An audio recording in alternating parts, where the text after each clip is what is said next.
Hi, I'm Senator Malcolm Roberts, and I'm with One Nation's candidate for the state seat of Gympie in the coming state election, Michael Blaxland. Thanks, Malcolm.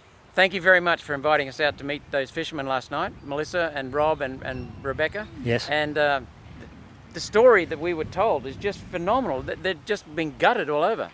It's heartbreaking, Malcolm. When you get somebody from the electorate to ring up and say that she's taking phone calls of commercial fishermen that are suicidal, what's happened on the land is now happening in commercial fisheries. The only word I disagree with you is now. It's been happening for quite a while, mate. Federal and state, under yes, LNP right. and under the Labor Party.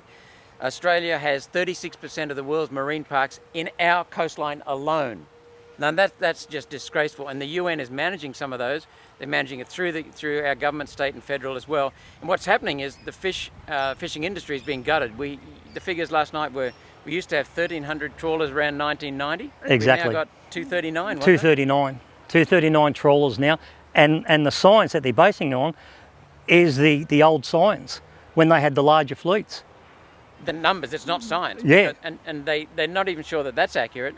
Now that we've got so many fewer trawlers, there's less fish being caught, and they're saying that's evidence that there are no fish there. Well, that's complete rubbish. It's we rubbish. know that's nonsense. Yeah, it's they're judging the catch rates today on what it was back then, and they're saying because there's less trawlers out there, they're not catching as much. And they're saying because they're not catching as much, therefore there's less fish. Yeah. Well, that's not true.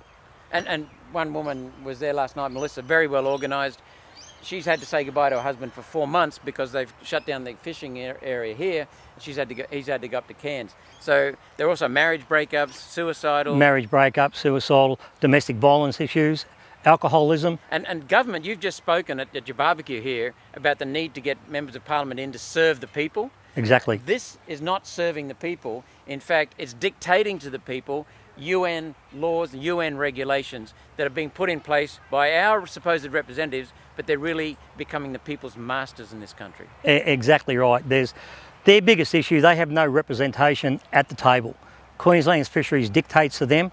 They're told what to do by the fishing minister, and they have no say or no comeback. And there's often no appeal. There's often rule of authority, control over these fishermen by bureaucrats just telling them what to do. Exactly. Boarding their boats with no justifiable reason. No justification.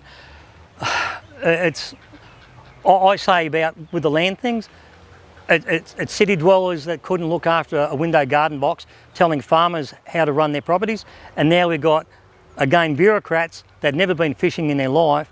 Their closest thing to fishing is buying a goldfish and putting it in a bowl. And we need people in the city to understand that our food is at stake. This is the future of our food, for both on fishing and also on farming.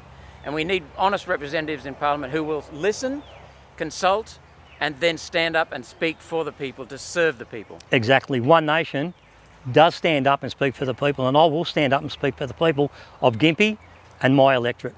Thanks, mate. Thank you, Malcolm.